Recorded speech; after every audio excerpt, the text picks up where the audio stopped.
welcome to another Saturday night. Wow, it's hard to believe it's Saturday. I've been in a few broadcasts, long weekend. To me, it feels like it's, I don't know, a Thursday or something. But nonetheless, I appreciate you all coming out. I hope you had a wonderful Thanksgiving and that you still have plenty of leftovers to munch on. Hopefully my pumpkin pie experiment didn't gross you out too much. Tonight, our guest is slightly different than what I've been speaking about. Claire, she ended up getting sick, getting the flu, and felt that she probably shouldn't be on camera when she's not feeling very well, which I fully support, and I wish her speedy recovery. And welcome. Thank you, Jason. Yeah, no food tonight. No, that I'm aware of. Though tomorrow I'll probably go live again, and with this weird food combination that two of the grandkids came up with. So I'll try to let you all know. So I'm going to just throw our gracious guest on tonight and let him introduce himself. It is a guy, I'll tell you that much. And get the episode started. Hey, how you doing, Scott? What's going on, man? And Jason, welcome to another episode of Iron Stomach. We appreciate you coming out and seeing us. He was actually the one encouraging me not to do last one I done. So I thank him. I really appreciate that he was looking out for me. If you'll do me a favor and introduce yourself and give a little background of who you are. Yeah, man. As you can see there on your screen, I'm Eldon with AZPRI, stands for Arizona Paranormal Research and Investigations. We're out of Phoenix, Arizona, down here in the sunny weather of, the Valley of the Sun here. So don't say that too loud. A lot of my regulars are up here in the chilly north. Oh yeah. I think it was upper 70s today. That's swimming and barbecue weather. We love it. I think it was upper 34s today. Here. Oh, that's barbecue weather still. So you guys are good. So go ahead. As you were saying, you're from Arizona. Yeah. Arizona Paranormal Research Investigators. Correct. Yep. Out of Phoenix, Arizona. And you guys been a group for how long? We're going on 4 of being established. Members I have currently right now are not the ones that actually started with me. So they're all newer than the actual team is. I've been investigating for about 12 years now myself. My other half, she's been doing it a lot longer than I have. She's got a couple of gifts herself. So she's kind of been in and around it her whole life. So she goes with you on these investigations, and absolutely, she's my partner in everything, and including this. So we have fun doing it and enjoy what we do. So awesome. We're able to share that together, and it's really cool. Yeah.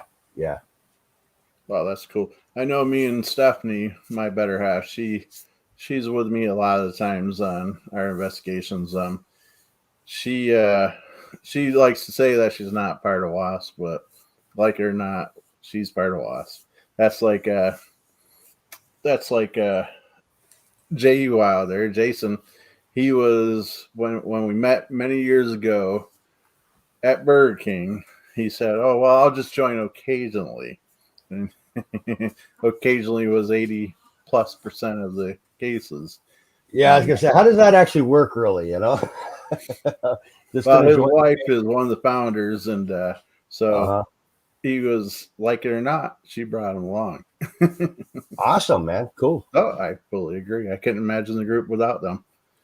For real, yeah. So, forgive me, I don't have a lot of scripted questions, and someday I might sit down and do it, but that's not tonight.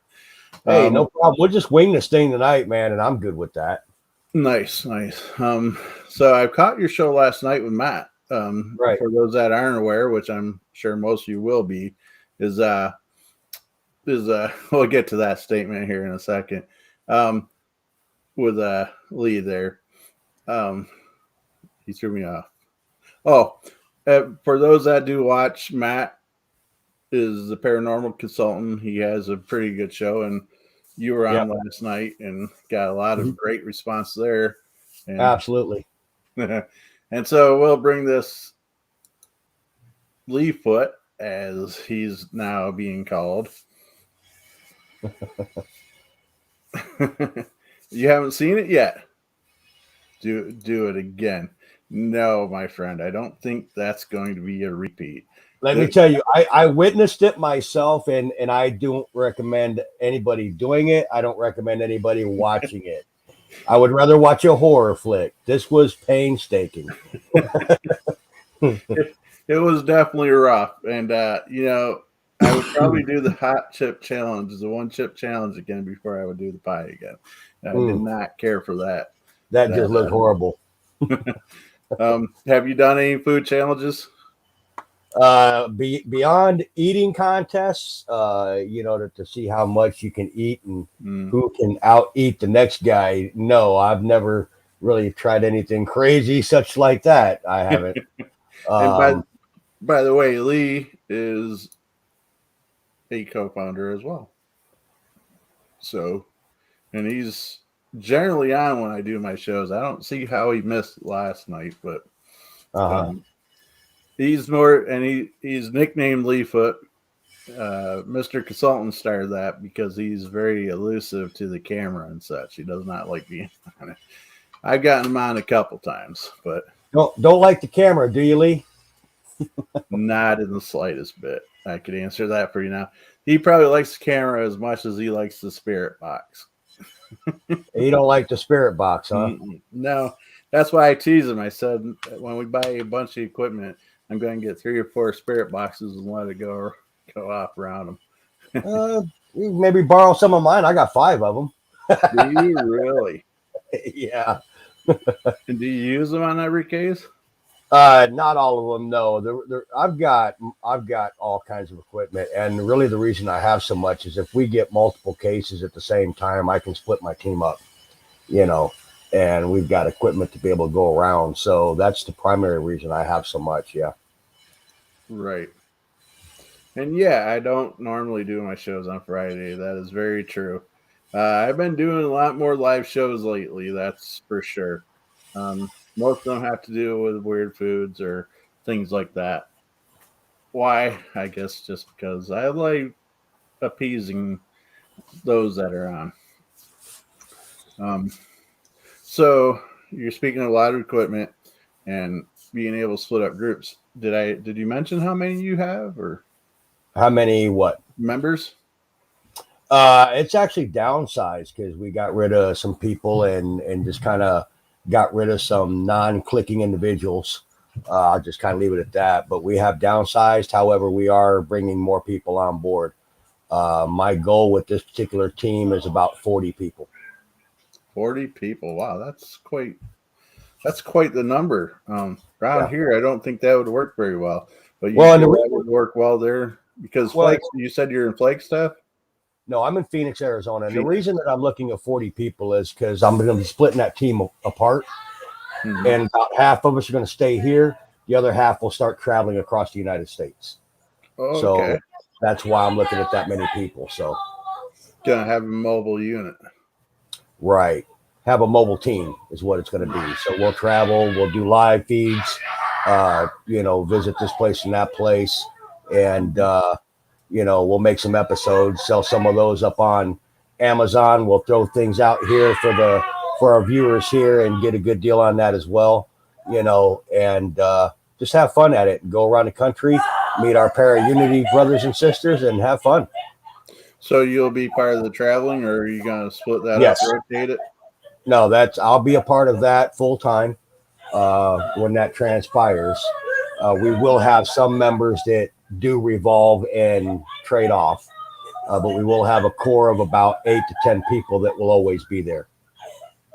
Nice, and that'll help with such thing. I know Matt likes to bring up Para-Unity a lot, and I like to as well. Mm-hmm.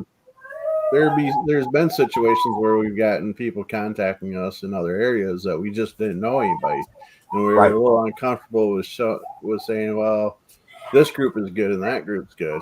But if that's not the case where we don't know somebody there, then we can reach out to you and ask you to head to that location?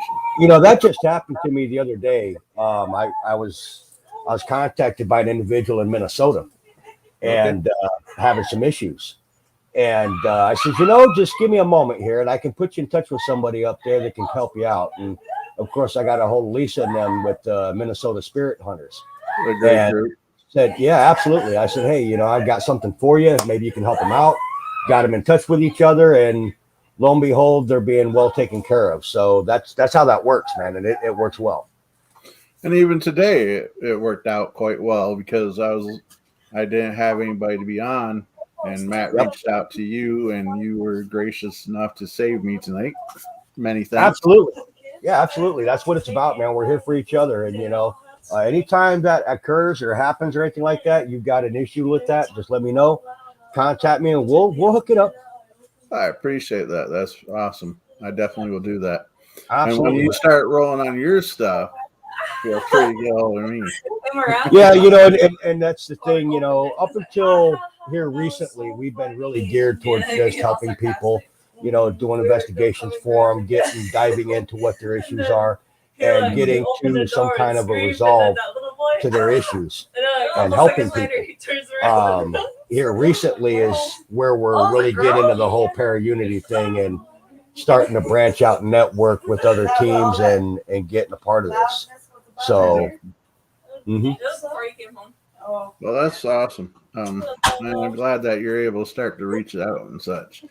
Absolutely. So, not to make this about Matt and such, but how did you get connected with him? Brian James with Spokane Ghost Crew. Brian is a heck of a networker. Let me tell you, me and Brian, we've come together, and I'll let you in on a little secret we haven't really put out there widely yet, but we've developed a separate entity, as you would, kind of an umbrella entity for our Para-Unity family. We've called it Para-Unity Connection. Nice. And it's bringing Spokane Ghost Crew and Arizona Paranormal Research and Investigations together as one team under one umbrella. Wow. And we'll be networking together, pulling our resources together. I've got a lot of operational, things that I can do. He's got operational things that he can do. The things I can't, he can, and vice versa. And we're just going to combine that together, and we're going to make a go of this. So we want this to basically lead the way for everybody else. And we will be getting a hold of, the other team leads and, explaining what we got going on, and definitely invite them into the program, and literally it was the paranormal consultant's ambitions and his expertise that really led the way for this. So I can't leave him out of this at all, because if it wasn't for the paranormal consultant and his para-unity efforts, this probably wouldn't be going right now. That, it wouldn't even be a thought. So I have to give a lot of credit to Matt and really starting what he's got going here. And yeah, he gives me credit on his start, but I only just gave him a breath of air and he ran with it. Yeah. Hey, that's amazing how much he's been going and networking and just running full force and just doing what he's doing. And every time I start thinking to myself that I'm not exactly sure I want to keep motivated in this, he's pretty quick to say, are you dumb? Keep going. Keep going, huh? But enough of our illustrious friend. Back to yourself. Where do you see? I mean, I kind of got a vision of where you said you're going to be in the next few years, but I can see you in 5 years coming back to shows where you started and such, but being so booked for the general public that because you've got so much going on that it's going to be hard to get you aboard. We've got a lot going on, and here's the thing, me and Brian, we've got a trip already planned for the springtime, which is going to take us into Pennsylvania, coming down through the Ohio Valley, down into Tennessee, back across to the Western United States. And there's about 15, 16 locations on that bucket list that we're definitely intending on hitting. Then, of course, we'll be back in Pennsylvania in September for Para-Unity Days that Matt's putting on. Um, but even in all of that, I'm gonna do everything I can to make sure I'm available for everybody and make sure that I'm here for everybody and answer questions or just be a general help if needed. So But I could see where that's well intentioned and you are truly meaning and will try, but I could see when you're getting 70, 80 people a day trying, just not possible. yeah, some days is going to be impossible. That's for sure. I mean, I'll do everything I can. I can't make any promises in that aspect. But most definitely, a lot of the team leads that's in our particular para-unity circle, you're going to have my phone number. You're going to have a direct way of getting a hold of me if you need me. You're going to have that way to definitely dial into me and reach me that way. If you can't get me online or whatever, you can always touch base and reach out. Yeah. Nice, nice. Now, when you're up here in PA, make sure you come to my neck of the woods. I'm sure we can find something for you to have a little fun with. Absolutely, absolutely. A couple of places, and I'll tell you, and I'll just kind of give you a sneak peek there in Pennsylvania. The three of the locations we're already looking at right now is we're looking at Gettysburg Battlefield over there. I think that's in the southern state there of Pennsylvania, if I'm not mistaken. It's more towards the middle, mid southern. Am I right? Yeah. Yep. All right, and then the other place that I've always wanted to go is Eastern State Pen in Philadelphia. That nice. Place. That's about 3 hours away. Yeah, that place, man, I'd really love to do that place, and it's a place I've always wanted to go. And of course, the third place, without a doubt, Pennhurst. Okay. Without a doubt. Let me add a fourth place for you, and that's Hillview Manor. Okay. That's in between Warren and Pittsburgh. It's it's an abandoned poorhouse. I'll get you the information. I've been there once. They offer tours and such, and you can book a private investigation for halfway decent. Yeah, right on. Yeah, we're not opposed to adding something to the list. You guys got a place that we can check out and, have fun with. Hey, I'm good with that. And if it works out to where the timing works out right, I'll definitely join you there. It's only about an hour and a half from my place. So absolutely, man. We'd love to have you, man. Then you can come on up. If Leaffoot's not looking for guests, which he normally is, bring you to my backyard and we could have a nice little barbecue out back there. Sure, yeah. Do some fishing. You like to fish? Man, I love to do that stuff, man. That is some fun stuff right there. But yeah, I'll definitely bring this up to Brian. I'm not sure if he's on right now watching this, but I think last time I heard a couple hours ago he was sleeping. So, but I'll definitely bring this up. He's probably getting ready for his show tonight. Yeah, so we're definitely working on the logistics of the trip. So, adding a few things in isn't going to be a bother right now to try to, squeeze that in. I thought I'd just go ahead and throw out a couple locations just to give you an idea, to gauge the magnitude of the locations we're looking at investigating. So the thing of the matter is that might all get scrapped on a moment's notice, not knowing. It could get scrapped and we could add something in its place. So, right. I mean, you never know how it's going to work out, but man, because me and Matt are talking about a paranormal convention coming up next year that we'll put together and such. So, and that's going to be close to his Para-Unity Day down there. Yeah. So we might, with your acceptance, if it gets put together, invite your crew to come along and be part of it. Yeah, absolutely. Just let me know, man. Just let me know when. Definitely. Now let's get to the current situations, though. Now, I caught some of your answers last night on the show. Let's see if we could think of some different questions. He said something about bucket lists and such, of course, but you said the whole state of Ireland, right? Or the state? Scotland.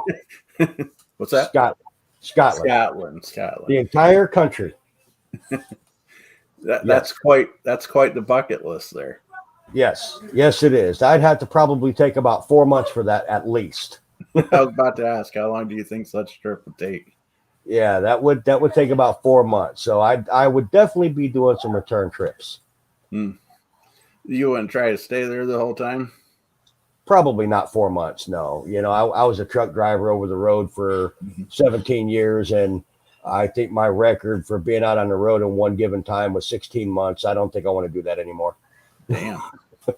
Yeah. I thought I was rough for 2 weeks out, 2 days home. Yeah, no, I would be out for months on end. And well, I had this mentality. I had 38 trucks in my fleet. And if I had Sure. drivers on the road, especially during the holidays, if I had just a single driver on the road, I was not going home. And that's the way I ran my business. I took care of my people. And that's just the way you need to do it. I'm sure they appreciated that. Absolutely. They didn't. Absolutely. They didn't feel like their boss didn't care for them. They weren't alone. Let me tell you, I was in the trenches with them. And that's, I've always believed in that. When you're in management or anything of that nature, you got to be in the trenches with your people. You got to let them know that you're there with them and that you're not going to leave them high and dry. Not a do as I say kind of thing. It's hey, let's do this together and work as a team. I know Johnny from Trans Am. He might have passed or something from now. I don't know. It's been a few years now, Mm-hmm. but I know when I was on the road, we were told all the time, "Hey, make sure you wave to your fellow driver because from the company because Johnny's still out there on the road driving. So if he doesn't see you wave back, he's not going to be happy."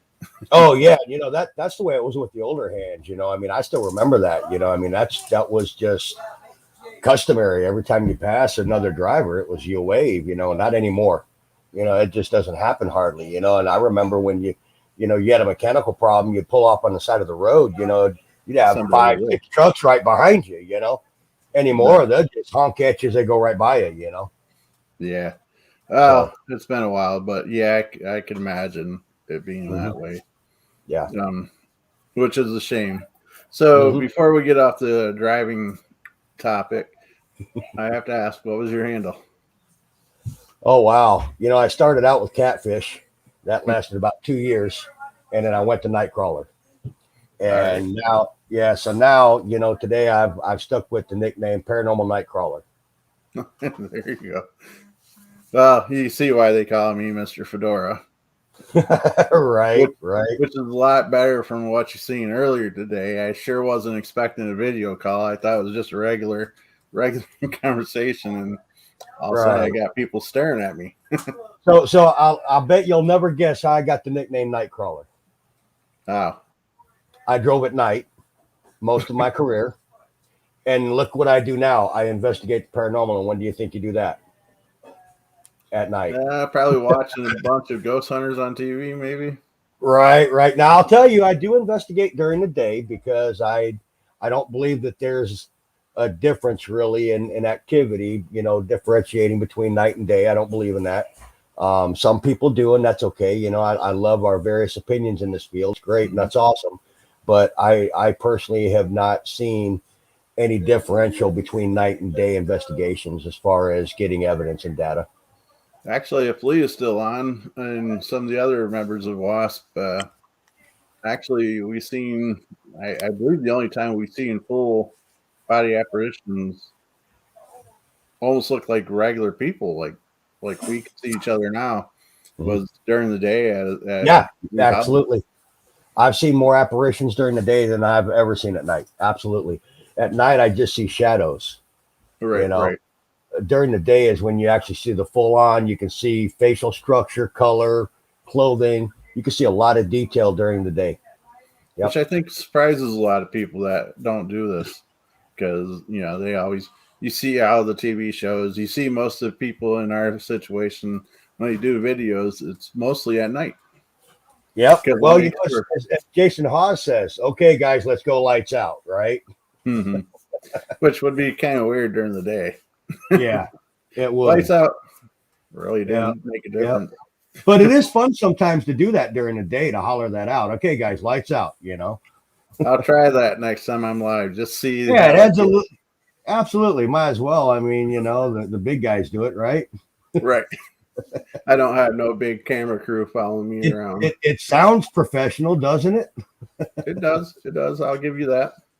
Um, Now, what's scrolling down below us is your website, correct? That is my website address. That is correct. And people could really get a hold of you a lot better most times through your page. Facebook, just by research or just by searching what you see there on your screen. Absolutely. You can find me on Facebook. Great. I figure I'd better say something. Do you have an email by chance? I do. Give me 1 second. I'll actually send that to you. All right. So you said that you have tons of equipment. What's the one piece that you always grab for yourself personally? I know you my said Melmeter members. My Melmeter EMT. It's the 701 tool that I have. It's got the REM pod capabilities on it. It has the ATDD, which is the ambient temperature deviation detection. It also has shadow detection on it. Along with, of course, it comes with the EMF and the temperature. And that's the one tool I grab all the time. Nice. Mm-hmm. Yeah, I tend to grab my Boo Buddy a lot. Your Boo Buddy. What's that? Your Boo Buddy. My Boo Buddy. My little Boo Buddy. Gotcha. You know what that is? Yep. Absolutely, okay. I do. And I'm the one that usually uses the spirit box. I don't know if it's just because I grabbed it the most or if most of the group doesn't care for it so much, but it is what it is. Right. And here, let's see here. Now, I'm sure the people that watch this show is probably tired of hearing me saying it, but quickly I'll say it because they have heard it several times, is I used a FM transmitter on my car during an investigation, and we were sitting in the car running a spirit box session, and we were getting activity, things were coming through and such, but nothing major. And to make a long story short, I actually had to get the car blessed, which was my girlfriend's car, still my girlfriend, and had to get it blessed because something followed us, and to the point where we took it to a car garage because we were having so many issues with the radio, and they pretty much told us they cannot find nothing wrong with it and don't bring it back there ever again. So be careful what you use your paranormal equipment on, because you might have a bad result with it. Yep. And this is your correct email. That is the email address for the team. Absolutely. So if those that are watching does not reach out to their Facebook, feel free to reach out to their email, and they will get a hold of you. Absolutely. So with that being said, I need an assistant to go through and run this stuff for me, this clicking and all that. Believe it or not, Mr. Consultant has that capability to kind of run the things in the background, but I don't know what's going on. That's what happens when you've got 4 computer monitors in front of you. You know, I mean. Well, I have my laptop, and I have a normal television behind me that I've had hooked up, but I noticed it was pretty distracting a lot of times. So right now it's been shut off for a while. So do you have any upcoming investigations, or? Matter of fact, I've got one coming up in Payson. It's going to be this Monday is when we're actually going to go up there. It's an actual location that in 2017 here in Arizona, we had a flood. A family went up actually camping, doing some hiking and stuff up there, and it was located in a valley kind of, and we had a flood. They ended up getting caught in that flood, and 10 of those family members of the 14 actually perished in that location. Oh, no. And it's never been investigated before. And my team manager actually brought it up to me, and I said, yeah, let's do it. I like doing things that no one else has done before. No doubt. So we'll be doing that this Monday. And then the following week, we'll be going to Jerome, Arizona. So Jerome. Jerome. Now, see, you're capable of investigating. Let me try that again. Mm-hmm. You are capable of investigating any day of the week for the most part? Absolutely. Any day of the week, any time of the day. Because a lot of times teams are normally relegated to weekends as opposed to weekdays. Right. That's where we're unique. We're unique because we have the capability of reaching out. Matter of fact, not too long ago, I got a phone call about midnight from a young lady here in the valley, was having some issues. I actually got off the phone with her, and I was on site at about 12:30 with my equipment. Oh, wow. Mm-hmm. Yeah, not many teams can boast that. That's for sure. Yeah, I make sure we have an emergency contingency plan put in place and that we can respond immediately. Now, is that something you would recommend to many groups, or do you think It works well for some, it may not for others. It's not something I recommend you to do, not unless it's something you want to do. It's something that we do because it's something I want to offer to the public and the community. right. You know, and you're right. I see a lot of teams that there's a couple here that I know particularly, and of course I won't name any names. But you have to make an appointment with them, you know, and you might get that appointment in 2 to 3 weeks, or you know, it just, to me, that doesn't work well. You know, if you're devastated over what you're going through and you're living in a motel because you're too afraid to go in your home, to me 3 weeks is way too long for those folks. Oh, yeah, definitely. I mean, Yes. we kind of put a rush on anything involving kids or extreme like that. Definitely. Yeah, and that was my situation that particular night. They were actually not the lady. She's a real estate agent, and she owns 2 homes, both valued at over $1 million. They're about 5 minutes apart, and she's got troubles in both homes, and she utterly refused to go in those homes. She was living out of a motel, too afraid to live in her own home that valued over $1 million. Beautiful homes, but she was too afraid to go home. Now, if you don't mind me asking, did you find the root cause to that, or? Absolutely. Absolutely. It's what most investigators refer to as a poltergeist. Okay. See, now, my understanding of poltergeist means different things to different people. I Thank you. try to take it as a literal sense that it's a noisy ghost. Correct. I believe that is. And the reason I said poltergeist is because a lot of investigators use that in order to describe activity caused by a living person. Mm-hmm. So I've seen both definitions used. I like to use RSPK, which is recurring spontaneous psychokinesis, is actually literally what is going on. Okay. It's where the hormones in the human body is so strong that it affects your mind, and subconsciously you're causing the activity to occur, but you don't realize you're doing it. So things like your hormones can strike it.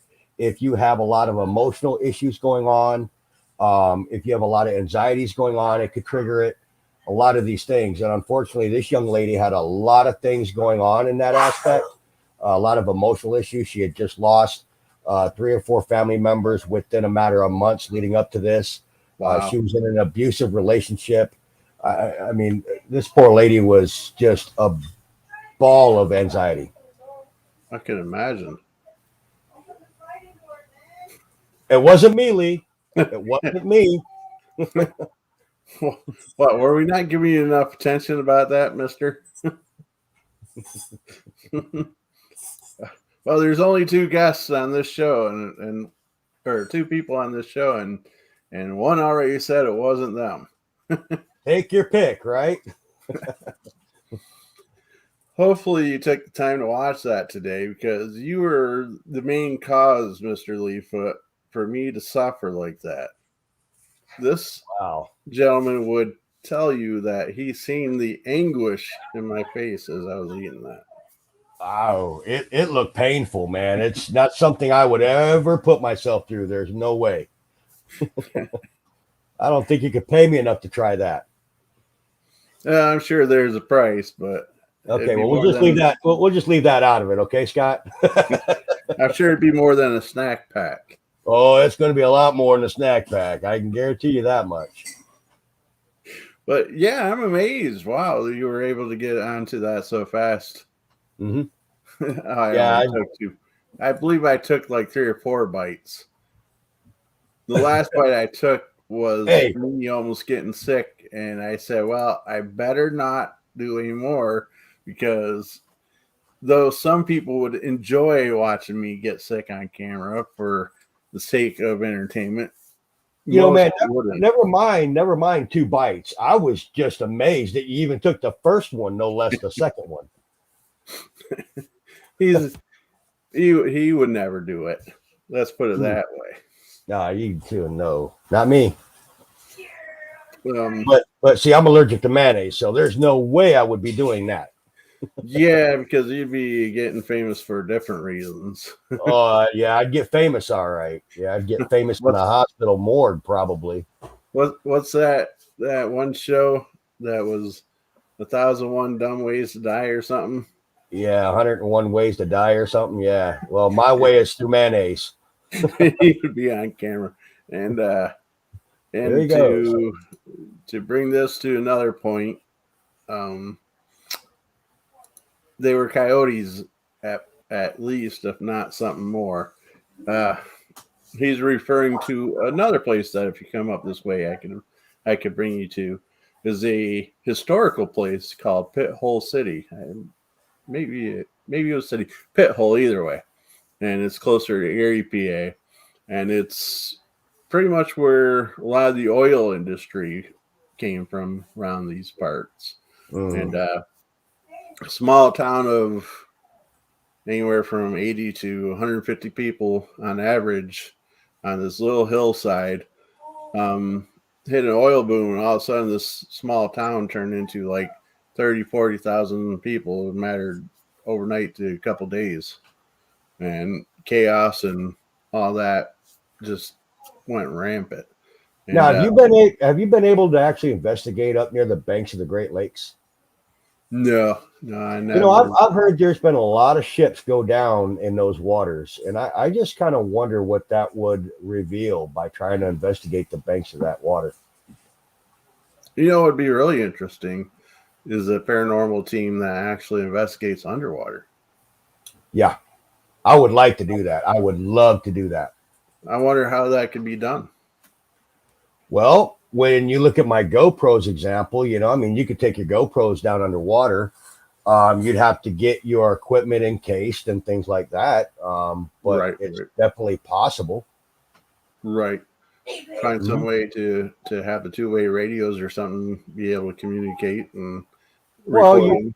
you'd be wearing your mask, and you could always put your headset, and your microphone in your mask. I believe they got masks to come with it. I mean, I'm not real familiar with the whole scuba diving thing. I did a lot of parajumping in the army. I wasn't going underwater. So I'm Correct. not familiar with that, but I'm quite sure they have it. Yeah, I would imagine so. That'd be kind of maybe we stumbled onto a new way to investigate. Hey, I'd love to try it, man. Let me tell you, that's the thing with me, man. I'm up for anything. I mean, I'll try anything at least once. Except for pumpkin pie, Yeah, man. I was about to catch you on that. Yeah, yeah. I had to throw that in there, okay, because that's not in the deal. Disclaimer. Exactly. I'll sign my name to that. Nice. but but so yeah, no, I haven't been able to get there. What? I'll be honest with you, I never even gave it a thought. We're not too far away from. Nope, not at all. And I think that would be. I mean, there's so many ships over the course of so many years that's gone down in those waters. I know. I'm from Chicago. I used to live there. A lot of my mother's side of the family, they're from Gary, Indiana, up there. Bottom side of Lake Michigan. Right, right. I've seen and heard the stories, so I know the Great Lakes. They hold a lot of mystery. They do. And I think it would be cool to see some investigations up in that direction on the banks, or maybe get a boat to go out or something. I don't know if they got any islands out there and there where you're at, but maybe check some of that stuff out. Well, I'm sure there's some around. Yeah, Just I'm matter sure of there is. find out. I got one in my backyard, but I don't think it has much to. Not Right. but yeah, that's like I often wanted to investigate the local Indian side of things too. There's a lot of Native American stuff around, like the French Indian Wars and their forts and things like that. Up in Watertown, Waterford, PA. Names escape me pretty quick. There's a few places there where it was part of the French Indian War, just outside of like 5 minutes of Erie, Fort LeBluff and all that. That is in my backyard to investigate. That's one of the places we're looking at. I think it's, and sometimes I get a good giggle out of, I hear the statement a lot, I think it was, native land, or, that's why it's so haunted. And I have to there. Kind of, yeah. I think they're kind of going a little crazy here. Yeah, you've been doing well by keeping a straight face and continuing with your conversation through the night. Right.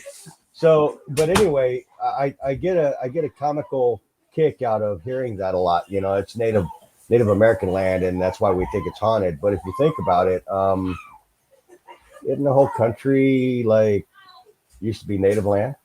Right. Well, that doesn't matter whether you're in Arizona or you're in Pennsylvania. This was all Native American land. But my thought was more along the lines of the French Indian Wars and things like that. Not so much particularly. Yeah, we hear that. Yeah, we hear that particularly a lot here in Arizona, and I get a comical laugh out of that every time I hear it. And my lady, she's actually Apache. And, a lot of her family, they live up on the reservation, and so I've had the pleasure of going up there, doing some investigating and stuff like that. And it's pretty interesting, Pretty receptive, or? Here's what's weird about it. I've done a lot of cemeteries, example, and I did a few spots up there, a couple of their burial grounds, and I got all kinds of activity during the day. Went back at night, and it just, no pun intended, it was dead. Nothing. I got zero. And it was fully active during the day. And upon researching that further to get an understanding why this could be, I discovered that in their belief, you're not supposed to go outside at night. There are things that can get attached to you, and you could see things that you're not supposed to see in their culture. And so so they don't like to go out at night. And I had to put two and two together and go, well, it kind of makes sense. They're not going to come out in the cemetery and be out there because they know no one's going to be there. Right. Actually, I plan on taking Leefoot to a place that me and Stephanie went to, my better half. Chief Cornplanter was removed there. There's a whole town that was flooded over due to the Kinzua Dam. And Johnny Cash, I don't know if you know who that is. Of course, but he actually sang a song about it. Like his One Piece at a Time. What's that? Like his One Piece at a Time. Right. This is his song in particular is As Long as the Grass Shall Grow, which is about Kinzua Dam. And so it, to shorten it up a little bit, is when they built the dam, it flooded this little town called Corydon. And so they moved the Seneca burial site to another location up towards Seneca, New York. I've been there once to investigate, and we really didn't get nothing. We did get one small piece of what I would call evidence. As we were leaving, we like to leave recorders going, and it sounded like a younger voice saying, "I'm hungry." And just before that, I had made the statement of, did you hear something like a growl or something? So where I'm thinking maybe animal or something, maybe it was like a stomach growl. Yeah, and we've easily mistaken that for a growl or something that is paranormal, and upon closer listening and bringing the octaves up a little bit and the decibels, we've been able to determine well, that was a stomach growl. So there's a lot of times we'll encounter that. Well, this was right before I heard the EVP of a young voice saying, "I'm hungry." Mhm. So I'm wondering if that had a connection or not. Now that's interesting. Right. That is interesting. Yeah. Yeah. So you're right there in the middle of Iroquois land, is where you're at, aren't you? Seneca, Iroquois. Yeah, there's like a bunch of tribes around here. The Right. Seneca, the Seneca Nation assimilated a lot of tribes. Yeah. Um, Yeah.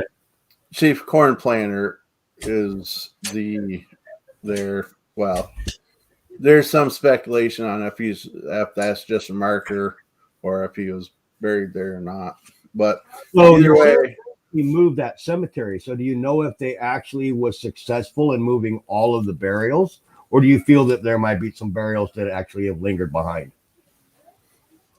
on paper, I'm sure everything looked nice and neat, but I would have no doubt that plenty was left behind.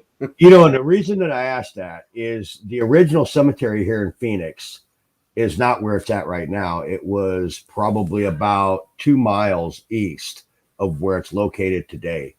And they just recently started building a new county complex where they're building a basement, and they're kind of scaving the side of the dig out. And they literally, as they're scaving through with their bulldozers, they literally actually had caskets popping out at them, and they were surprised because when they moved the cemetery, they moved the stones, but those people that couldn't afford to get their family members moved, or maybe they couldn't reach out to family members, those folks stayed behind. Right, right. And they recently just discovered these caskets coming out of the ground, and well, now we have, everybody in an uproar about it. So, yeah. Yeah, Mr. Brains over here. Um, these are Seneca, the Iroquois, most Mohawk, notable and Onondaga. Yep. Onondaga. Yeah, those are the most notable. Like I said, the Seneca assimilated a lot of tribes. They're um, Hmm.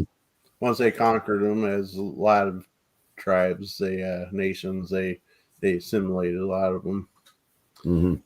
So yeah, that's like you're talking about that happened in Warren itself, Warren, Pennsylvania. Hmm. There's a lot of reasons why part of the numbered streets in downtown Warren are only so many feet deep. Hmm. Um, there's a lot of unknown graves there that Yeah. supposedly moved, but it later came out that, to my understanding of that, somebody started saying, well, the ones that really couldn't afford to be moved and things Hmm. like that just were kind of left behind. Just don't dig too deep, is what they say. Yeah. What we come across a lot out here in the desert. We'll go out and just kind of do some adventuring out there, and all of a sudden you'll just come across a grave just out in the middle of nowhere. One lonely grave, and that's all that's there. And of course the markers are unreadable now. But you can tell it's a grave. It's got the stones around it, and raised mound and all that. But we have a lot of that here in Arizona. And the whole thing with that is back in the day, when they had the wagon trains going on, and stagecoaches, they'd get robbed, or you'd have either the robbers killed, or you'd have stagecoach hands killed, and they just bury them right there. You know, But yeah, back then, why would they move them? no, they're just going to bury them right where they fell, and sometimes they didn't even bury them at all. So I was about to say that. you know, so let the buzzards get to them or something. But yeah, and we come across a lot of that out here. Wow. Now I'm a bus driver now, city bus driver, and Mm-hmm. somebody on my bus actually told me about a location in Warren that was a lone grave where nothing was around, right next to a very busy street. If you take the time to dig through some of my videos on YouTube, Mm-hmm. for those that are watching, is youtube.com/Warren Area Society Paranormal. Um, you'll see me do a live video. It's a weird location. It's right between a busy highway and a decently sized side road at a light at an intersection with a bunch of businesses around it. Right Wow. on the corner. Huh. The markers there and everything. You stand there. You're pretty much underneath the pole for the traffic light. Big business was there for a lot of years, and Wow. you know, I drive by the stone every day, and I drove by it for years before that till the person said, "Hey, did you ever hear about this?" And I was like, "No." Never So even of noticed course, after work that day, I went and was like, "I'll be." um, them. yeah, so you never know when you'll stumble across such things. Yep. So, where's one location that that you are local to your place that you would, just go to for fun to investigate? Local cemetery, local building that you could go into, eat Man, at.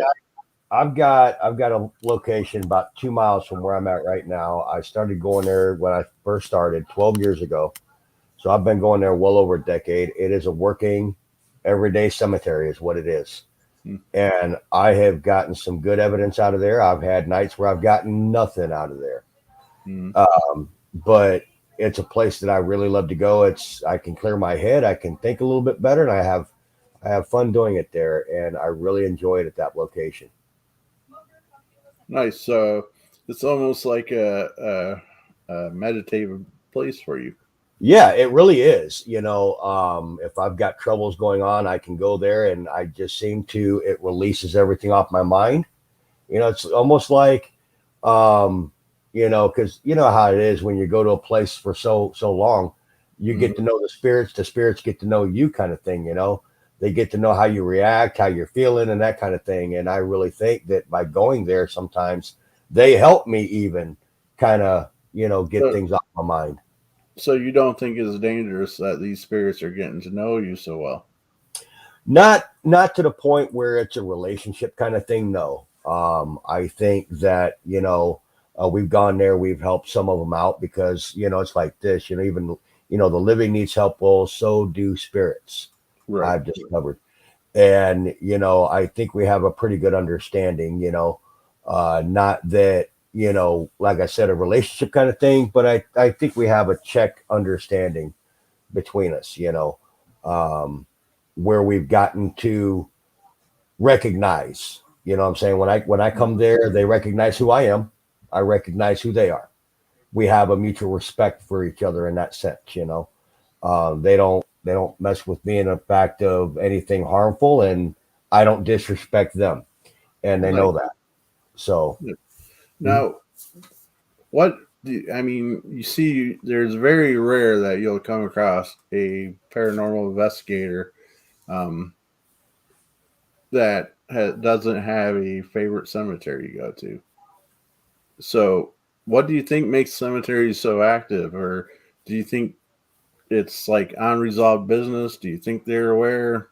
I don't think all cemeteries are real active. I've been to plenty, of course. Some of them are pretty active. There are others, and actually, I've noticed that the older ones are actually less active, I think, what I've found out. And I attribute that to stagnant energy. I was about Now, to say, do you think it's because they people are not there as much as they used to that's be? exactly what I believe. Yes, I believe in spirits, they feed off of our energy.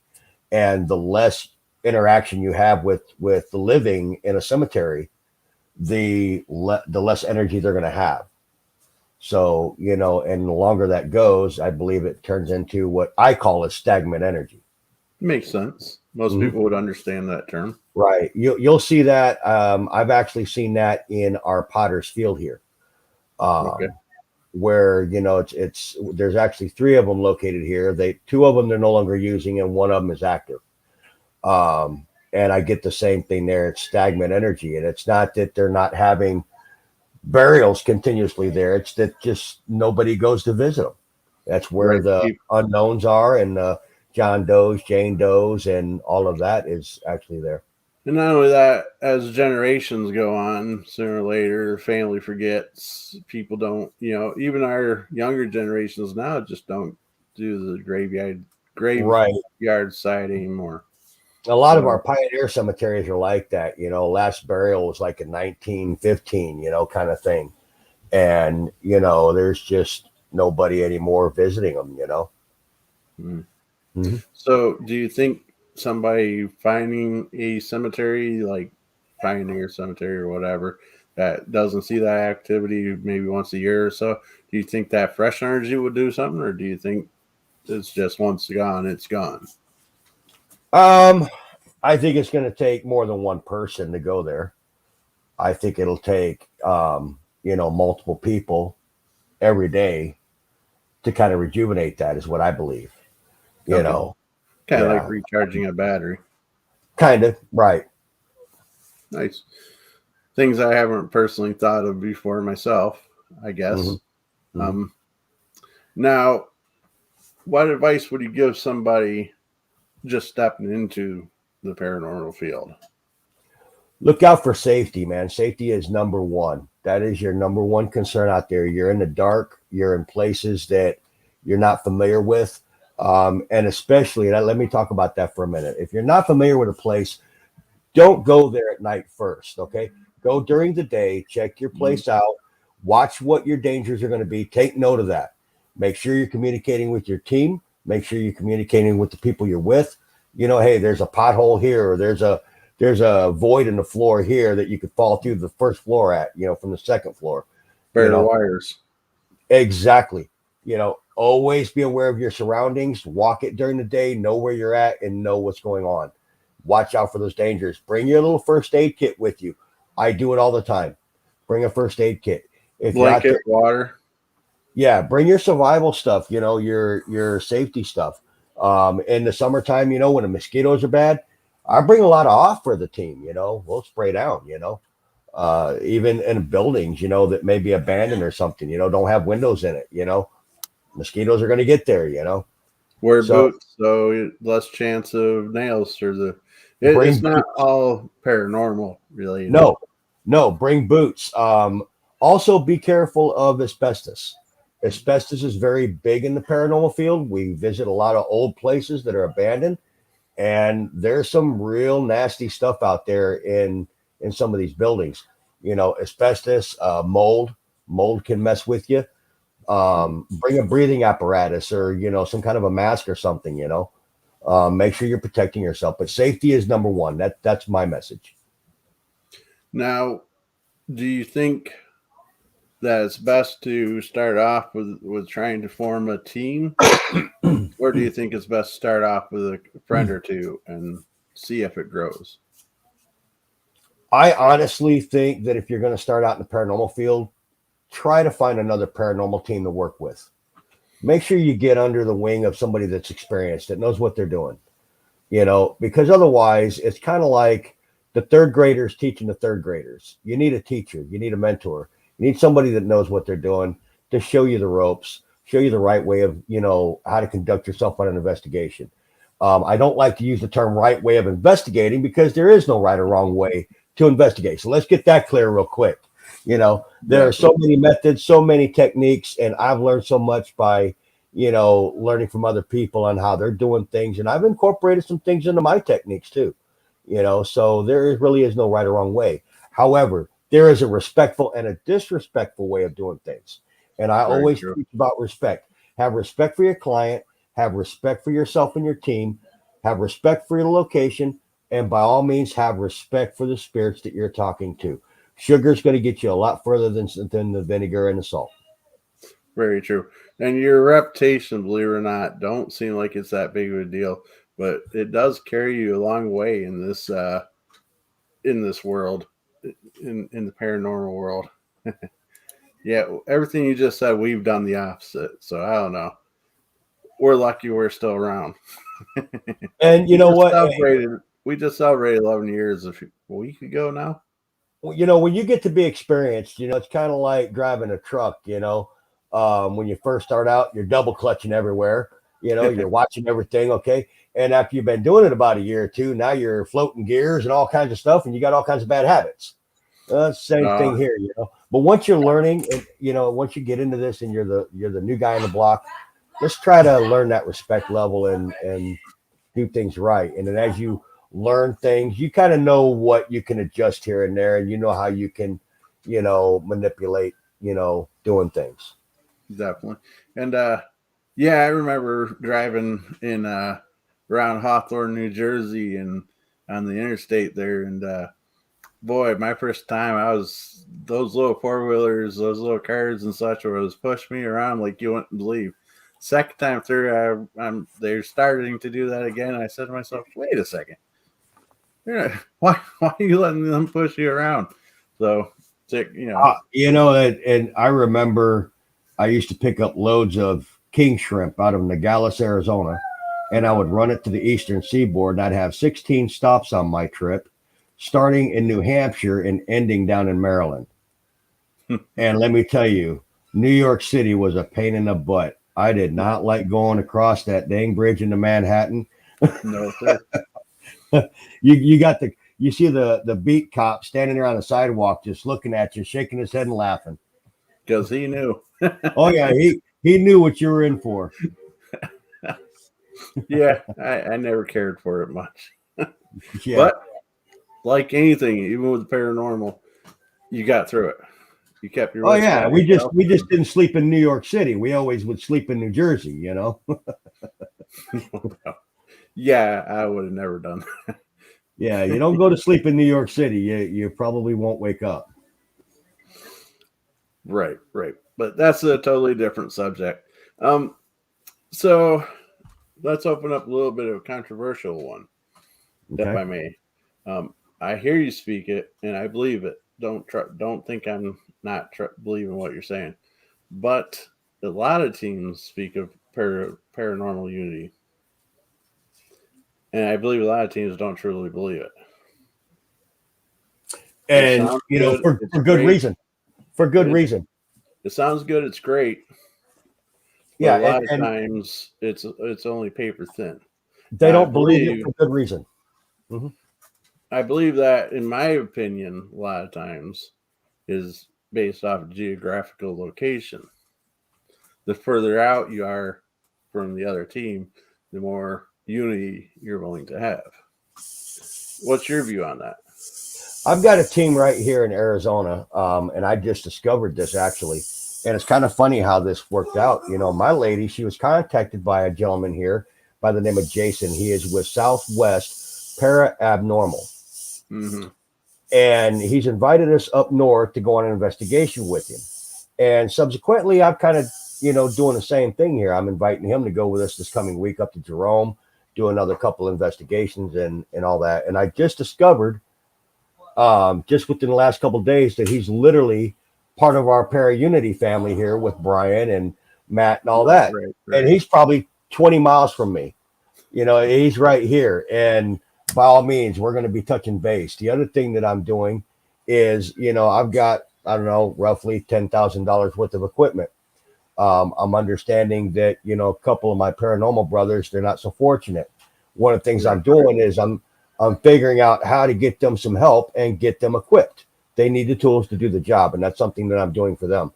And, Para-Unity, I fully support it, and I would hope that my actions would definitely foretell my heart in that and what I'm doing with it.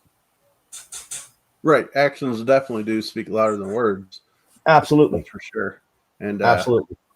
Be careful on how much you do with your equipment and such, because, Well, we're not releasing our equipment. That's not what we're doing. But we are going to be working on ways in helping that team sustain itself and earn its own revenue sources to be able to, purchase whatever they need to purchase. And, of course, they're probably not going to be able to do $10,000 in one whack, but, hardly anybody can, but it's as everybody does it, little at a time, Definitely. And, they're just going to have to prioritize what do they feel is, the most important piece, right now, and add to their box as they go, So now, what equipment would you suggest a new group start off with? A decent little millimeter, I think, would be good. Decent millimeter, definitely a digital camera, a camcorder. If you can afford a GoPro, definitely get one of those because you can fling that on you and it's pretty portable. I would, if you can afford to do it, I definitely suggest the SLS camera. And I do suggest, at least a REM pod. I have two of them, works great for me. But at least get a REM pod. These are some things that I would really definitely say to get. And of course, the obvious, your audio recorders, you need those. Right. hmm But my suggestion to the groups that are just not sure if they're going to be a team, that are just literally days into it, I don't even suggest that stuff. Mm-mm. It's here. If you're just starting out, let me see if I can find it here. But there it is. My So if you have $0 to invest the or best less, thing, the is best what thing, it looks like is in your hand. if you got $0, and I'm going to be honest with you, if you got $0, the best piece of equipment you can have is right here. Mm-hmm. It's got your camera, it has a video recorder, Mm-hmm. it has an audio recorder to it, and that's really what you need. And a lot of these come with a decent little flashlight on the back. I think if I can do this here real quick, I think yeah. Just See, don't blind us. right, we're not going to blind you. Now I know some phones are a little brighter than others. Mine's actually I think pretty dim.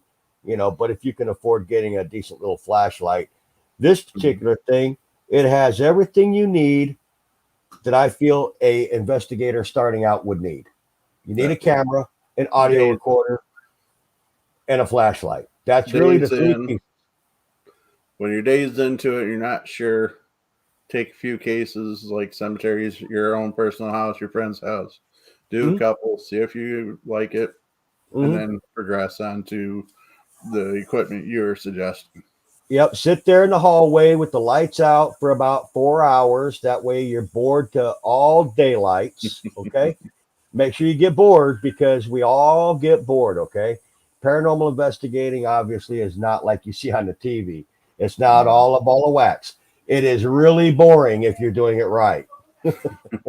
That's why I said to people when it comes up, I'm like, we're some of the most boring people you'll ever meet.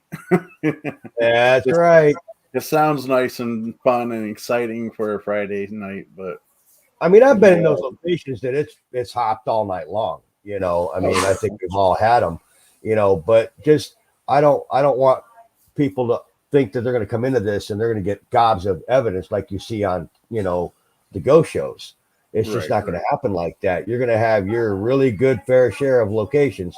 You're just going to sit there in the dark with nothing going on, and you're going to think, "Well, where's my cup of coffee at?" and Where's then that how pumpkin many? pie with mayonnaise? Then how many? No doubt, only on special occasions. How Right. many cameras do you normally run on a case? On a typical case, I'll normally run two GoPros, camcorder. We'll sometimes use our um, cell phones for it. We don't really use our cell phones in conjunction with EMF, of course. They're going to mess with your EMF meters. Right. But if we're using EMF, we'll leave the cell phones off and in the cars. One person will have the cell phone on them, but it'll be off. That way, if we need to get a hold of something in an emergency, So, we got so a fair estimate is 6 cameras. three to six. Yeah, I Just mean, I've got a DVR so, system, got 8 cameras to it. On larger so, investigations, I've ran upwards 18 cameras. so that's 18 times 3 or 4 hours Usually of six. watching. just, That just Yep, and watch. let me explain to you. So where Mr. Fedora is going with this, if you could imagine, 10 cameras, and we're going to start with that. 10 cameras, 6 hours each, 60 hours worth of video right there alone. I've got 11 audio recorders. I'll use on average six, maybe. Again, there's another 36 hours worth of audio. So now we're up to 96 hours worth of data, you know, and that's just on a average investigation. Right, for a few hours of a night, and then you get clients there the next day or so saying, "Well, did you find anything?" Yeah, it's like, man, I haven't really had much sleep, but let me get back to you on that, okay? You know, so I this is the field of I'd say paranormal analysis, not paranormal investigating, because you will spend 4 times, 5 times the time doing your analysis than you will investigating. Oh, Without a definitely. doubt. Without a doubt. If you're blessed with a really good team, you're able to divvy it up. If But you're even not that is blessed still with a time good consuming. team, Yep, even that's still time consuming unless you got 50 people on your team, right, that. right. Yeah, see, now the shows like Mr. Leafoot's referring to, they hire people to go through this stuff to get it done quickly and Oh, fast. you mean like some of these ghost shows having like 60 people back home running through all the evidence for them so they can get it within 4 minutes?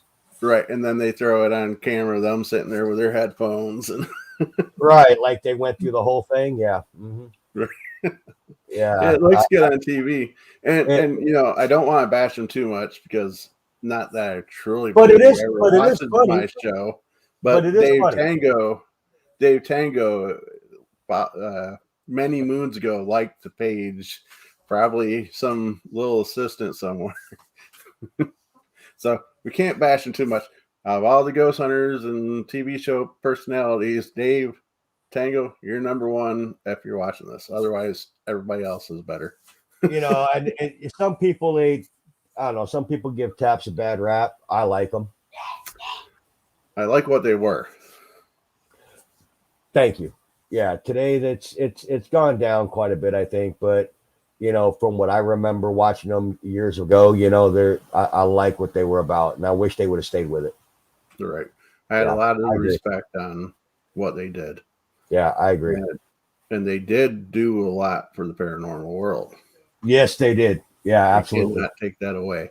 Now, Yeah. our competitors for ranking and searching and all that on the Google, listen to me, I sound like I'm 80. On Google, would be the Warrens, Ed and Lorraine. Anytime I type in our name and try to see where we're popping up anywhere, it's like 50,000 articles about the Warrens. Yep. But once again, we wouldn't be where we are if it wasn't for them. No, no, not at all. They certainly, paved the road for a lot of us. Um, and it's wonderful that John Zaffis, their nephew, he's continuing on, continuing with a lot of that. So I'm really glad to see that as well. And I believe their grandson Christopher, I think he's actually kind of really carrying on the legacy of Ed and Lorraine Warren, which is man, it's beautiful to see that. Oh, I fully agree. Yeah, it's great. That's even like with we wouldn't have the movie Ghostbusters really without Dan paranormal Aykroyd. investigators. Right, right. So without his, I believe it was his grandparents that were into the paranormal and Yeah, his doing family things was. like that, and that's what got him to help write the script for it. So Exactly. A lot of terms they use, they actually got from their family paranormal investigating. Yeah. isn't it amazing? Yeah. He was in Jamestown, New York, and I heard he was going to be there, but I couldn't make it. But I knew somebody that was part of the cleanup crew for like the dressing rooms and things like that. So I Uh, slipped a business card to her with the warrant with the WASP info on it, and I mhm. wrote on the back, "Good for one free paranormal investigation." And she said that she handed it to him. He looked at it, said, "Oh, neat," and put it in his pocket. So I'm waiting for the call. They haven't gotten that call yet, huh? Not yet. Trust me, I'm sure that'd be on YouTube. Probably. Unless, of course, he stated that it couldn't be no publicity, and which I would honor because, I mean, just investigating with him would be Well, just you'd have to, man. It's that respect thing again, yeah, right? true enough. I would do it for anybody. You're right. Yep. But just even having the experience, even if there's no shared documentation, I'd be all for it. Heck yeah, man. Absolutely. So, who would be the one celebrity you'd like to investigate with? Not that that's where I was segueing that too, but why not? The one person I would love to investigate with, man, I used to like Steve, on Taps. I would like to mess with him and them spiders, man. Just to have fun with them spiders. I would love to do that. But, he had a lot of phobias, didn't he? Even though I think that would be fun, and, a lot of people give Zach Bagans a bad rap. Mm-hmm. The one person I think I would really love to spend the night and investigate with is Aaron Goodwin. Okay. He's the one that was always put into places by himself, right? And he's the one that's given all the shit jobs, But he's the one that would have your back in the situation. Absolutely, he would. He'd have your back, and he never fails, And right. I like Aaron, Yeah,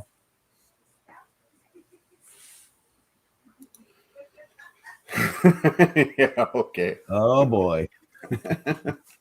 The sad thing is it did have both of our numbers on that business card. Uh-oh.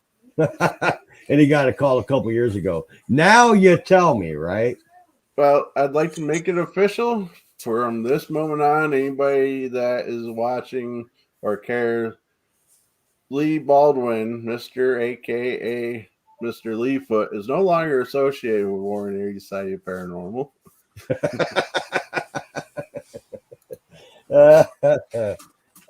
Did he just resign? Yes, that was his notice. He just resigned.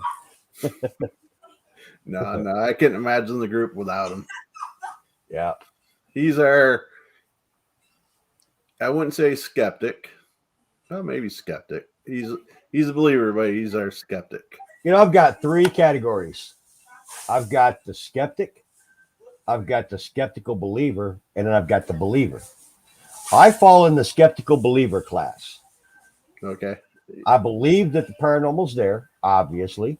I've seen plenty of evidence. However, I don't walk into a place thinking it's haunted. Give an example. I've never investigated Pennhurst. I've seen some stuff on TV, but that doesn't tell me that it's haunted. So in my opinion, until I can go into Pennhurst and say it's haunted, guess what? I'm going to go in there and I'm going to let my equipment do the talking for me. Otherwise, it's not haunted until I see that evidence. That's kind of where I'm coming from. Yeah, I believe I'm under the same category. Mm-hmm. Yeah, I use kind of like the reverse approach to it. I go in to try to prove it doesn't exist there. Makes sense? Because by doing that, you're ruling out all your scientific possibilities, and you use process of elimination, taking you back down to the paranormal. Wasn't it? Who said that? Once you take away all the possibility, all the probable, the improbable becomes probable. Absolutely. Did I say that right? Yep, absolutely. Or at least close enough to understand. Right. Go ahead, Mr. Leefoot. You could correct me. If you could quote that right, you'll be back into the group. But and we're watching. What's that? And we're watching. And we're waiting. Well, the show will not go any further until we get that answer. No. All kidding aside, I had a train of thought I was going to go with, but I lost it. So I guess it'll be left out there. So how far are you willing to travel? States, other countries? I'm willing to travel to China, man. Oh, really? I'll go to China. I'll go to Africa. I'll go, I've traveled the world abroad. Like I said, I've been in the military, in the army, and, I've been to Germany, Japan, some other places, but not a lot of luxury time for yourself in those days. I wouldn't call that luxury. No. No, it was not about luxury. We'll just keep it at that. No doubt. Yeah. Yeah. So if you got a call today and it was credible enough, you'd be on the plane, boat, heading your way out. Oh, hell yeah. First opportunity I would. I wouldn't say I'd drop everything and head out right this minute, but right. I mean, within reason of planning, yeah. Nice, nice. That's definitely nice. I don't have that ability, so I'm a little envious of that. But then again, I don't know how I would get to these places anyways because I don't really fly, and I've been on boats and such, but I've never been in the open ocean. That's rough too, because Brian and I we're trying to plan this trip, in April, and the poor guy don't fly. See, he's probably like So me though, willing to drive. yeah, well, he's looking at trains and he's looking at buses, and you know, and I'm scratching my head, going, "Oh Lordy," See, It's gonna be a lot cheaper for him, I think, but well, I don't man, know. Airfare is pretty reasonable nowadays. yeah, it has dropped, hasn't it? Yeah, But see, I'm kind of the same boat, but I would be driving myself though, so I yeah, could hit 750 miles or so a day. So yeah, a lot of people are not able to drive straight like that. yeah, yeah. Now, when you see me, I might look a lot like I did this morning, but I would be there. Right, right. Yep. So forgive me, my mind's in 50 different places at the moment. Hey, keep turning the wheels, man. Um, trying to think of what I've asked you and what I wanted to ask you, and Mhm, that's where writing things down go. So mhm. communication, let's go that route. Okay. How important is it to be in constant contact with those on the case with you? Very, very important. We have a rule of thumb in our team that, when our investigators go in to investigate, they always have a radio with them, always. And we have a radio at command, and they don't go in without it. We have to be in constant communication with each other, or at least have a way to communicate with each other. Very important. And do you have one lead person on the case, or is it a general? Everybody's on the level field. Oh no, we have a lead. We have a lead that makes sure that they take care of safety matters, make sure everything is safe for the team, make sure that communications is running just fine. We've got an equipment manager that will make sure all the equipment is taken care of and charged and accounted for, and accountability is taken care of. Oh yeah. But we generally have only had one equipment person in our group. Mhm. And he'll chime in here on a second or two, I'm sure. But Mhm. so, do you have like a checklist of what you brought in and what you're taking out, or is it pretty much you know? We pretty much know exactly what we have. The way that we have our cases set up is our equipment fits perfectly in these slots. And if we're missing something, we know it in a minute if we're missing something. Have you Mhm. ever had a situation where you've been to a client's house and found they have something there that's the same as yours, like recorders or whatever? No, no, I've That's never. happened to us. Yeah, I've never encountered that. We We did actually lose one of our antennas to our REM pods, though, in a cemetery one time, and had to go out back out the next day and retrieve it. it was there. Yeah, it was actually there, and we actually had it, telescope back down again, so it was probably about 2.5 to 3 inches long, and we discovered it was actually a dirt road that we were on, and we had discovered that we actually ran over this antenna and it wasn't damaged. Oh, wow, We got nice. lucky. Yeah, we got Yeah, lucky. I'd say so. How much mayo is too much? Well, in your case, any is too much. Um, I was gonna say even a micro ounce is too much for me. But maybe next time I'll have a slice of mayo with a little topping of pumpkin pie if I ever do it again. Uh, Like I said, it would have to be no, something along the lines of a charitable event for like raising money for cancer or something. mm, Because mm. yeah, that was too rough. And Why don't you try going to Subway and get like a turkey, ham, roast beef sub, and get every single topping on there and try that and tell me what it tastes like. you're asking a lot because there's a lot I don't like. There's a lot that I probably wouldn't. but then again, I might like it. It might be the perfect balance. uh, and like I said, you would probably comment in a couple seconds about equipment guy. I'm not the tech guy. Yeah, I bust his chops on that all the time. I believe Jay would be our resident smartass. Mm-hmm. I'm glad to see that he's doing better. He had a situation come up with his health that he had to take care of. So Mm-hmm. the next live challenge, maybe if you spell it right, we'll think about it. Yeah, I think you forgot the E at the end, right? Not that we're Now you nitpicking see why he's not our tech guy. apple Oh pie no, with no, dill no, pickle relish. no. I was told not to listen to you anymore, Lee, by your niece. Yeah, so Lee's the one that suggested you do the pumpkin pie, right? He's pretty much suggested everything that I've done. Yeah, Pretty close to it. you need to stop with that stuff. That man's going to hurt you. I think so. I think that's his goal. Because he started off with butter pecan ice cream with ketchup. Butter pecan with ice cream and ketchup. Butter pecan ice cream with ketchup. Butter pecan ice cream with ketchup. Yeah, you never heard that ice cream before? Who thinks up these ideas? He did. And then he came up with the next time was chocolate chip cookies, which are pleasant, with mustard. Yeah, my better half would like to know is Lee pregnant or something, or was he one time pregnant or Nice.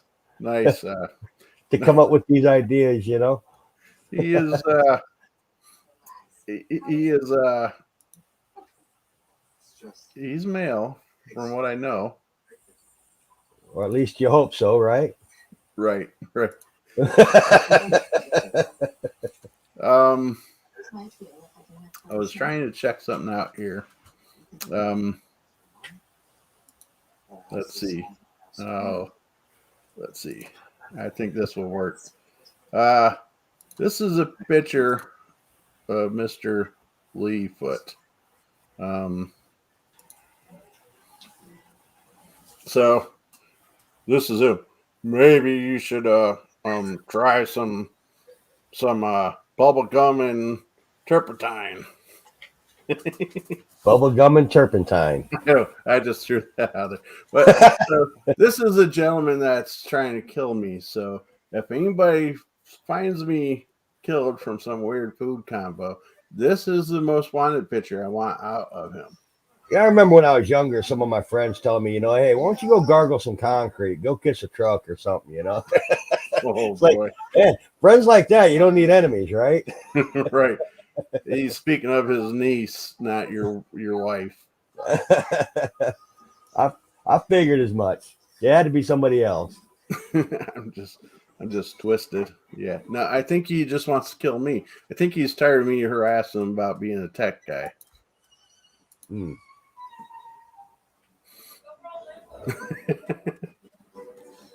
I was very close. That is for sure. Hey, I'm surprised you didn't, man. If it would have been me, I'd have lost it, dude. I'm not even kidding you. Y'all would have seen the inside of my guts for a while. My last bite was pretty close. That's when I said, "Yeah, it's time for Matt's show. I need to sign up." Because even though he's never said it, and even though I never would think he would do it, I try not to do no lives or shows close to his show. Yeah, it's I don't know. He showed me that clip, and I was like, "Dude, did you have to show me that?" That looked like it hurt, man. I'm glad you enjoyed. Yeah. So, yeah, we enjoyed. Trying to think of where we were before the Wasp crew got us distracted. The series of questions, I think, is where we were. We're kind of, we're towards the end of them, I believe. I think so. Because these guys are like just throwing us all off. Yeah. But so when you come up here, there's a good possibility you'll meet these gentlemen in person. Absolutely. And if we really are lucky, we'll convince Lee. He's an excellent. I'd almost say he's a BBQ master. He's very good at cooking, so barbecuing. So Well, I've got a present for Lee when I come up in that region. I'm going to go and make sure I bring 2 pumpkin pies and a full jar of mayonnaise just for him. And I want to see him. I want to see him take at least 2 bites of this. That's my challenge for Mr. Lee. I'd like to see that happen. And hold it in. I'm going to try to hold myself in. Trust me. That's what I'm saying. You should, because I know. I don't know if I can hold it in if he eats it. Let me put it that way. Especially in person. Yeah, right. But are you having fun? just I do hear things in my house sometimes. Yeah, And like, did Matt tell you about the time the green screen came down behind me? No. That's why I don't have one up anymore. I had one hung up on my ceiling, covering the whole back. And midway through a live show with Matt, like second time he was on, I thought my better half was coming up to say something or to bring me a drink or something. And because I heard behind the curtain somebody was there. So I looked over that side and was waiting for her to peek around the curtain. When all of a sudden it was just green fabric, and it was sectioned in half because it wouldn't hang from the ceiling to the floor without covering everything. And about the time I heard that, when you watch the video, you can see something kind of separate the fabric, and about half a second later, you could tell it looked like it got ripped down. You need to stop bringing stuff home with you there, Scott. No. Yeah, so that caught my attention, and Matt's on there. He's looking at it like, what happened? Have you brought anything home? No. Nope. Scott's been thrower off for years. Not sure what you mean there, Mr. Lee. 14th, isn't it? I remember because I had gotten her some candy. Yeah. Long story. I don't know who started the group. You started Wasp there? Throw it off for years. I'm glad he corrected himself. So what do you do to stop yourself from bringing things home, if you don't mind me asking? I actually work with another paranormal team, and they have a white witch on the team, and she's part of the Wiccan faith. And, I just simply talk to the spirits before I leave, let them know that they're not allowed to leave with me. They can't go they've got to stay where they're at. We say a little prayer to ourselves. I do anyway. But I had this white witch that I know, and you'll see right here, it's a little pouch made up of multiple types and various herbs and, substances in here. And I carry that in my pocket everywhere I go for my protection. I believe in my God. I believe in Jesus Christ. That's what I believe in. It may not be what everybody believes in, but I think that so long as you believe in whatever it is you do believe in, whatever higher power that is, you hold that strong to your heart, and I think you're protected. Perfect. Now, if you don't mind me asking, is all your team along the same outlooks, or is there certain denominations, faith-based in your group? You know what? And I'm going to be honest with you. I don't know what all their religions are, because I don't feel that's really important. They have their beliefs of whatever that is, and I don't dabble in that. I do know that, we've got a very high skeptic on our team. We've got believers on the team, and we've got skeptical believers on the team. So we've got an array of all three.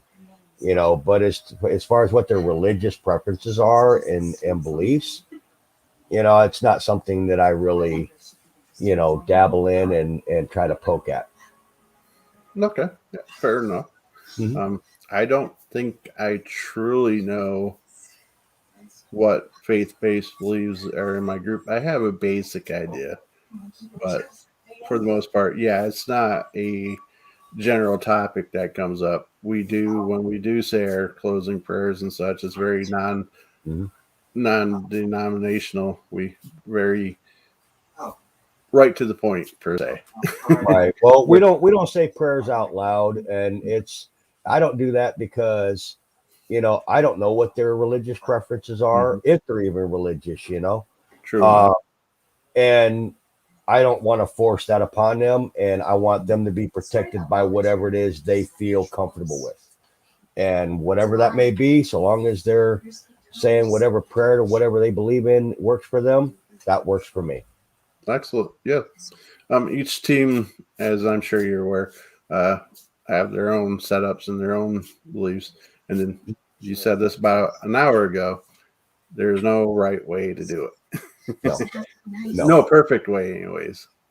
Well, we haven't perfected it, and we're probably way far off from perfecting, or even pretending like we're going to perfect something in this field. Everything is a crapshoot. Everything from our equipment to the way we do things. And that's what makes this field so interesting because there's so many variations, so many methods, and so many techniques that you know we're still testing a lot of theories out. Oh, definitely, definitely. And probably should run away from anybody who says that they know everything and have everything. That's the person that's retired and doesn't do it anymore. No, no, they're at least not taken serious. Um, Correct. so, what's the one thing that really bugs you about the paranormal? It could be about paranormal in general or teams, your choice. Um, you Without know, naming names. I think the thing that bugs me the most about the paranormal are, you'll get approached by folks that want to join your team, and next thing you know, they can speak to the dead, they talk to dark spirits, they can travel to the center of the earth, they've been to the moon and back, and they can do all of these wonderful things, and it's like, wow. And you are how old? Okay, you're 19. Cool. I'm glad that you got all this experience. I mean, Lorraine Warren wasn't quite that experienced, and she was world renowned. So, that I think is one of the things that really get under my skin, you know, trying to portray something that you're not, or trying to claim to be able to do things that you can't, I think is really what really irks me. And that comes up a lot. And Hmm. once people find out that you do this for, if not a living, a hobby, it seems like everybody has special abilities and gifts. That's for Yeah. sure. Yeah, and the thing is they feel, and I don't know why they feel this, but they feel that they have to have this big resume of being able to do all these things to be on your team. I'd rather take the guy that has no clue. Right. You know, Right. he's a skeptic. He's never held a piece of equipment a day in his life. I'd rather take him than the individual that's got this 64 years of experience for a 19-year-old. PowerPoint presentations, Yeah, dedicated websites. yeah, I got some resume that is, I don't know, 6 or 7 times Lorraine Warren. Right. I had an audible voice speaking to me, make me wonder if they could do that. Why we need video recorders, et cetera. Definitely. It, thank you for Absolutely. having me to stop and reread that a couple times. But Yeah. yeah, definitely. I've wondered that a few times myself. Hmm. Um, but sometimes, though, I will say, especially the younger folks, they do that because they hope if they impress you enough that you be willing to bring them aboard. Hmm. I remember one person that joined our group briefly. Um, Wonderful guy. We still talk to him. Great guy. He's doing lots of wonderful things. But he was just so into it, and he was part of another local team, and he learned some stuff there. But like I felt so bad for him because I think he was only on 1 or 2 cases with us. But the one that really stands out to me was we have the central location, but he wanted to be where everybody was doing the EVPs and such. And as soon as he hears somebody getting something somewhere else, he's running to that spot. And by the time you get there, whatever was going on was pretty much done. And then something else would happen to another spot. He'd run to that spot. And I'm like, and it'd be gone. If you just sit and relax there, my friend, Yep, you'll do a lot better. In other words, he was chasing a ghost. Literally. It's wonderful guy, though. I have nothing but high praise for him. But I just was, I was happened to be the one watching the DVR that night, and I'm just watching him bounce around like a pinball. Saying, I believe I even actually mentioned to him, sit down, relax. Slow down there, Boudreaux. Slow down. But so yeah, sometimes I think, and my point to that is that being younger and enthusiastic, they feel they need to do that extra because for some reason people seem to believe that we have a whole gaggle of people trying to approach us to be part of the team. And we get people, and as I'm sure you do, but it's not like every day we get 20, 30 people trying to join us. And here's the thing, I mean, you get out of every 10 people that come to join you, you may get one person that might click with you, and you really have to have a click. You have to click. You have to be able to mesh well with each other, and, just because you may not click well with my team or we may not mesh well, doesn't mean you're a bad individual. Doesn't mean you're a bad investigator.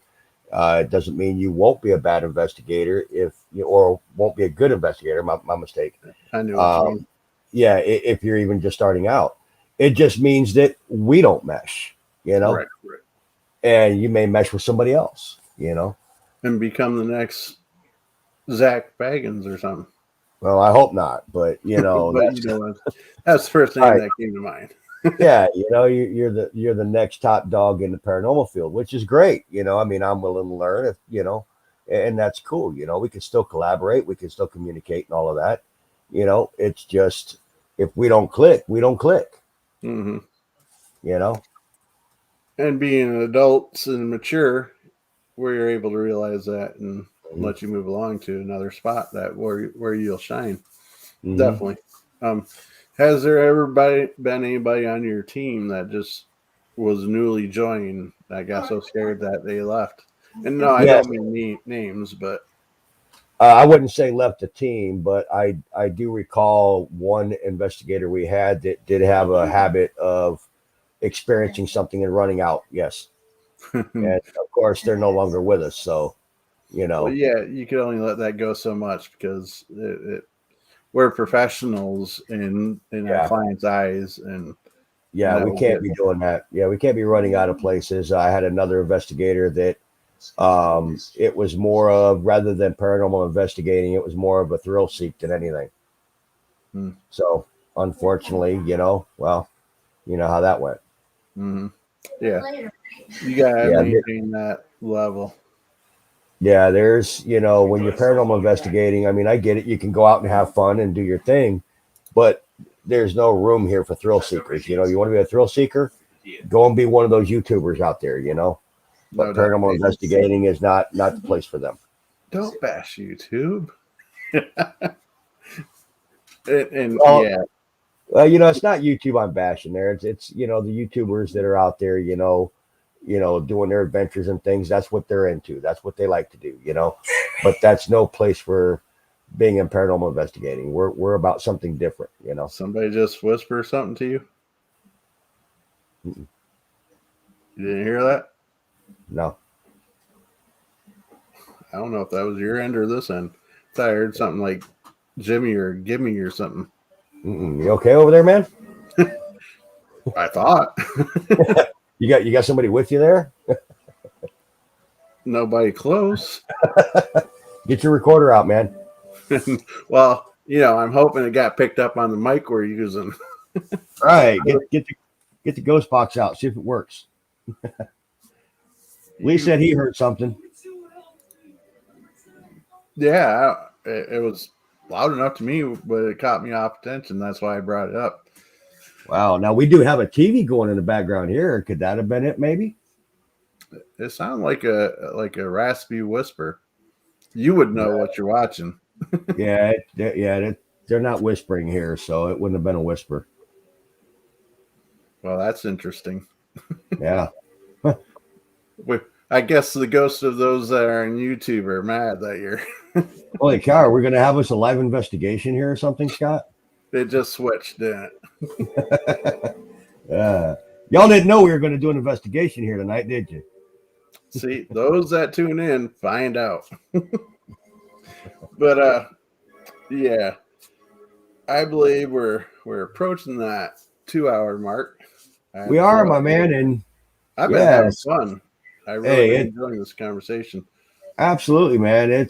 I like to come on here and have fun, and like I said, man, you hit this problem again. You know how to get a hold of me. You got my information. Just reach out, and we'll hook something up, man. How about this? Instead of before I hit this problem, why don't we take time to set up part 2 one of these days? Absolutely. Get with me after the broadcast here, and we'll look into those dates, man. Definitely. Because, I don't want you to feel like you're just my backup of a backup, as was mentioned earlier. But, I would really like man, you're not hurting my feelings with that at all. Trust me, bro. No, just having a little fun with that. Absolutely. But, definitely get you brought back on. There's a couple people that need to kind of reschedule because they're not feeling well and things like that. So, right. Hopefully before too much longer, it won't be too much longer, and you can be back on officially as a return guest. Yeah, sure, absolutely. Maybe Jason can educate me a little bit more about the group's history and founding procedures and all of that good stuff. And I'm dying to see what Lee comes up with. For some more of these interesting dishes that he has. That don't encourage him, please, or else you're going to be doing a live video with me doing these challenges. Oh, I'm not looking. But yeah, something definitely caught me, and it sounded like to the left of me, but I guess in my mind I really was hoping it was coming from your side of the screen. No, I didn't hear it, man. And unless it's coming from the computer, inside the computer, because I got the headphones on, so I can't really hear much else going on around me. I get you. I definitely understand that. So is there anything that you'd like to bring up before we jump off, or? Oh man, not really. I think we covered a lot of points tonight, man. And I do want to say I enjoy being on here. It's a pleasure meeting you and your crew right here. Both Lee and Jason, they really seem like some pretty cool people. They seem pretty fun. They got a heck of a sense of humor, I can see. So they're very supportive of me. They're yeah, man. Fabulous. I love being here, man, and enjoyed my time with you guys. It was really fun. We appreciate you having here. The many spirits around me. Obviously, they had something to say about it, right? The only ones that they made any kind of appearance for has been Mr. Consultant and now you. So they came and check you out as well. Hey, there's a reason for everything, man. Yes, indeed. Yes, indeed. So I will speak to you in a few minutes. All right, my friend? Absolutely. I'll just wait backstage for you, bro. Sounds good. And we'll talk to you later, Lee. Good seeing you there. And nice meeting you, Jason. You guys have a good night, man. All righty then. All righty, my friends. A lovely, lovely Saturday night. I appreciate y'all coming down. Just appreciate y'all coming and interacting and throwing out all the fun things that's been in the past and all that. Not going to make this long. I'm a little tired tonight. Emotional day and all that. Some of you will know why I say that. Others won't. that's okay. So with that, I'd like to say, stay spooky, my friends, and I will possibly do a live video tomorrow with another weird food combination. I hope you guys are not getting too tired of this stuff, but something about pumpkin spice ramen noodles. And I hear you, Lee. Definitely will do. Why what? But all right, guys, have a wonderful night. Stay spooky and talk to you soon.